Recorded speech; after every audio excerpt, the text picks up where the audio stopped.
उज्बेकिस्तानको राजधानी समरकन्दमा 30 देखि 31 भदौमा सम्पन्न साङ्घाई कोअपरेसन अर्गनाइजेसन एसियोका राष्ट्र अध्यक्ष एवं सरकार प्रमुखहरूको बैठकमा आखिर त्यही भयो जुन नहोस् भनेर चिनिया विदेश मन्त्री वाङ यीले 25 साउन 2079मा नेपालका परराष्ट्र मन्त्री डाक्टर नारायण खड्गालाई सचेत गराएका थिए। 3 दिने चीन भ्रमणमा रहेका खड्गा र वाङ बीच 25 साउनमा चीनको सान्दाओ प्रोभिन्सको छिन्दाओमा भेटवार्ता भएको थियो। सो भेटवार्तामा नेपाल चीन बीच द्विपक्षीय मामिलाका अलावा विभिन्न क्षेत्रीय तथा अन्तर्राष्ट्रिय विषयहरूमाथि दुई परराष्ट्र मन्त्रीहरूले कुराकानी गरेका थिए।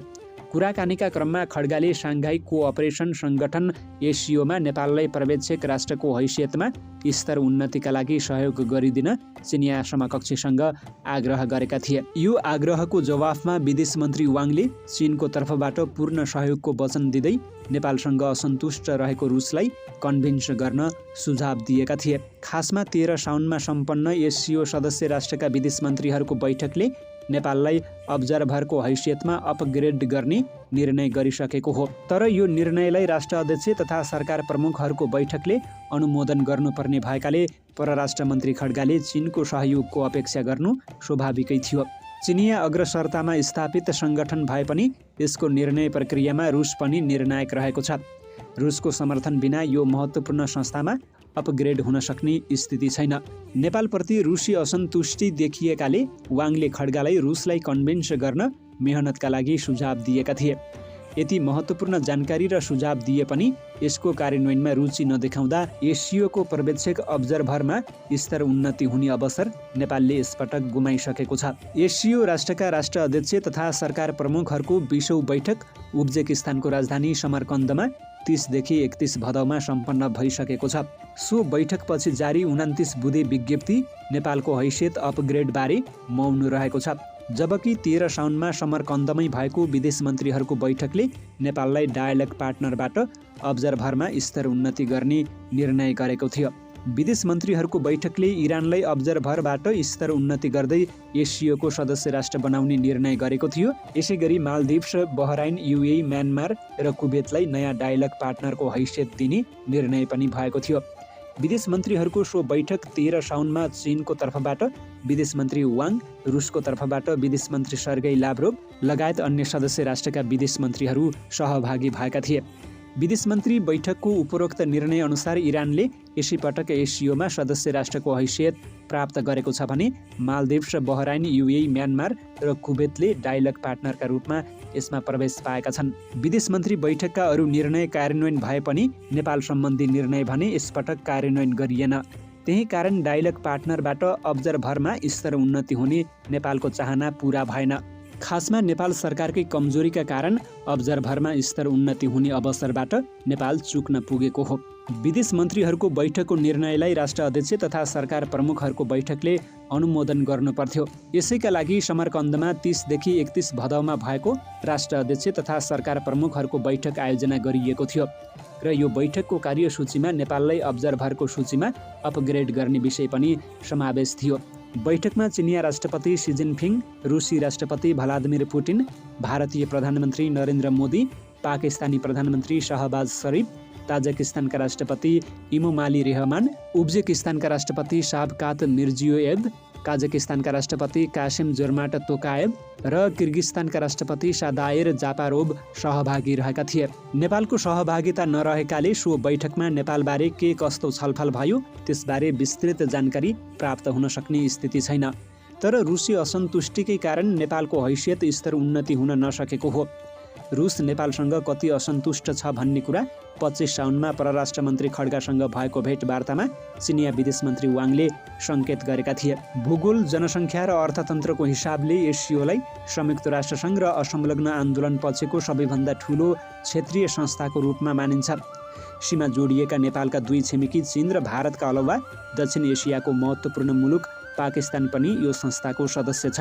यसबाहेक मध्य एसियाका महत्त्वपूर्ण मुलुकहरू ताजिकिस्तान, उज्बेकिस्तान, काजाकिस्तान र किर्गिस्तान समेत यो संस्थामा रहेका छन्। विश्व शक्तिकै रूपमा चिनिने रुस समेत यो सङ्गठनको एक महत्त्वपूर्ण सदस्यको रूपमा रहेको छ। रुस, चीन, भारत जस्ता शक्ति राष्ट्रहरू सदस्यका रूपमा रहेकाले यो सङ्गठनको महत्त्व यसै पनि बढ्ने भयो। त्यसबाहेक ताजिकिस्तान, किर्गिस्तान, उज्बेकिस्तान, काजाकिस्तान पनि सदस्य भएकाले एसियो मध्य एसियासँग जोडिन नेपाललाई सहज हुने भयो।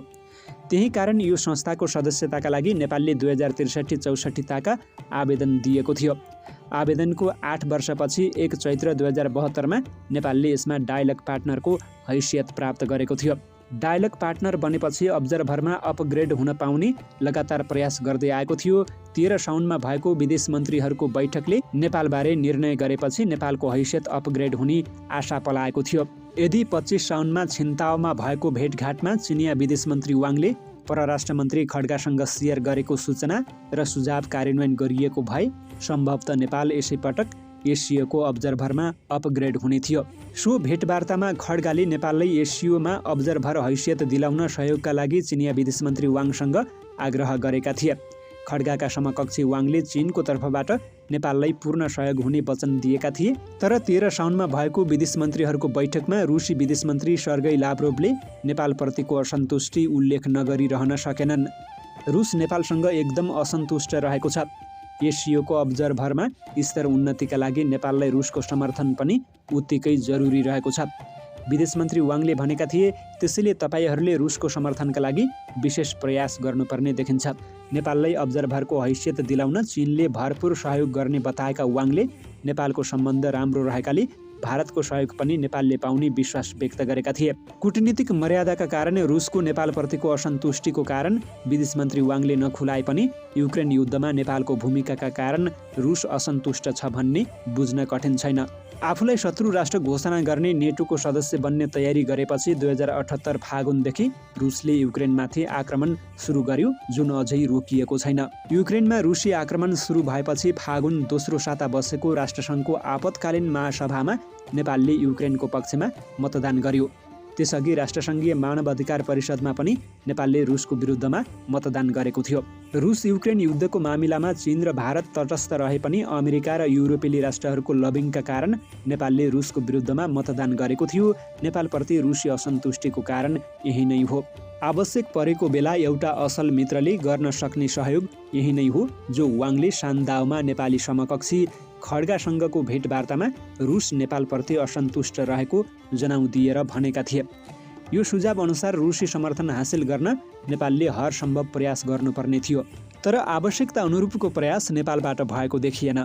चिनिया विदेश मन्त्रीले दिएको सुझाव एक कानले सुन्ने र अर्को कानले उडाइदिने उखान जस्तै बन्न पुग्यो। रुस नेपालसँग असन्तुष्ट रहेको र त्यही कारण एसियोमा स्तर उन्नति हुन रुसले समर्थन नगर्ने सङ्केत पाएपछि परराष्ट्र मन्त्री खड्गा आफैले रुसी विदेश मन्त्री लाभ्रोभसँग कुराकानी गर्न सक्थे वा कुराकानीका लागि विशेष दूत खटाउन सक्थे।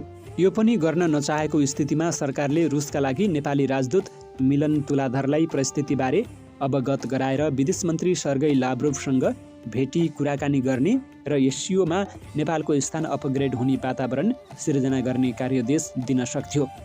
यो उपाय पनि प्रभावकारी नहुने स्थिति हो भने रुसलाई कन्भिन्स गर्न नेपालले बेजिङ वा नयाँ दिल्लीको सहयोग लिन सक्थ्यो। नेपालले अनुरोध गर्दा यी दुवै मुलुकले नेपालको हैसियत स्तर उन्नति अपग्रेडमा व्यवधान नगरिदिन रुससँग अनुरोध गरिदिन सक्थे। तर यी कुनै पनि विकल्प खोज्ने काम नेपालको तर्फबाट भएको देखिएन, जसका कारण एसियो राष्ट्र अध्यक्ष तथा सरकार प्रमुखहरूको समरकन्द बैठकबाट नेपालको हैसियत अब्जर्भरमा स्तर उन्नति हुन सकेन। जबकि विदेश मन्त्रीहरूको बैठकले नै नेपालको स्तर उन्नति गर्ने निर्णय गरिसकेको हो। यदि यसपटक अब्जर्भरको हैसियत प्राप्त गरेको भए नेपालका प्रधानमन्त्रीले चीन र रुसका राष्ट्र अध्यक्षसँग आगामी वर्ष भारतको बनारसी अर्थात् बनारसमा भेटवार्ताको अवसर प्राप्त गर्ने थिए। यसर्थ कि समरकन्द बैठकले बनारसलाई एसियोको पर्यटकीय तथा सांस्कृतिक राजधानी घोषणा गर्ने गरी आगामी एसियो राष्ट्र अध्यक्ष तथा सरकार प्रमुखहरूको बैठक त्यही बनारसमा गर्ने निर्णय गरेको छ। नेपालको सीमा नजिकै हुन लागेको विश्वका शक्तिशाली राष्ट्रका राष्ट्र अध्यक्षहरूसँग भेटेर आफ्ना कुरा राख्ने अवसर नेपाल आफ्नै कारण गुमेको छ। यो स्थिति बुद्धिहीनताका कारण सिर्जना भएको हो वा यसको कारण भू राजनीतिक दबाव हो, यो चाहिँ खोजीकै विषय हो।